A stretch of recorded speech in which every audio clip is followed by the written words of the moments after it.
Welcome to our channel. Today we how to start by connecting to your Ubuntu VPS using SSH. Log in with your username and password. Once logged in, update your package list by running the command sudo apt update. Next, install the LVM package using sudo apt install LVM2. After the installation, check the available disks and partitions with the command lsblk. Identify the disk you want to use for LVM. Ensure the disk is unmounted by using sudo amount/dev/sdx if it's mounted. Now, create a physical volume on the identified disk with sudo create/dev/sdx. Verify the physical volume setup by running sudo display. Next, create a volume group by executing sudo create your _volume_group_name/dev/sdx. Confirm the volume group creation using sudo display. Now, create a logical volume within the volume group using sudo create in your _logical_volume_name L100% free your _volume_group_name. Check your logical volume setup with sudo display.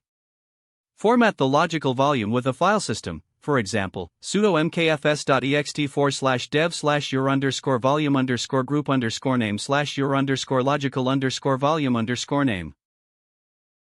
Once formatted, create a mount point for the new volume using sudo dir/mnt/your_mount_point.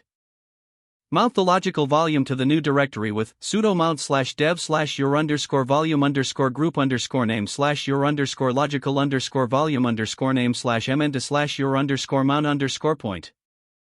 To make the mount persistent after reboot, edit the stab file using sudo nano/etc/stab. Add the following line at the end of the stab file /dev/your_volume_group_name/your_logical_volume. Save and exit the editor by pressing Ctrl+X, then Y, and hit Enter. Finally, test the configuration by unmounting and remounting with sudo amount/mnt/your_mount_point and then sudo mount a. You have successfully set up LVM on your Ubuntu VPS for flexible storage. If the page does not load, refresh the browser or try again in a private or incognito window.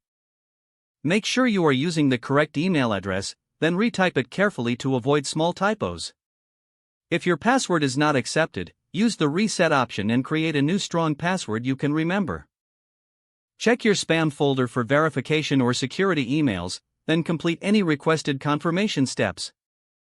Enable two-factor authentication if available to improve account security and reduce unauthorized access risk. After signing in, review your profile details so your contact information and settings are accurate and current. If you see an error message, note it down and try again after restarting your device and internet connection. Don't forget to like this video and subscribe to our channel for more step-by-step tech guides.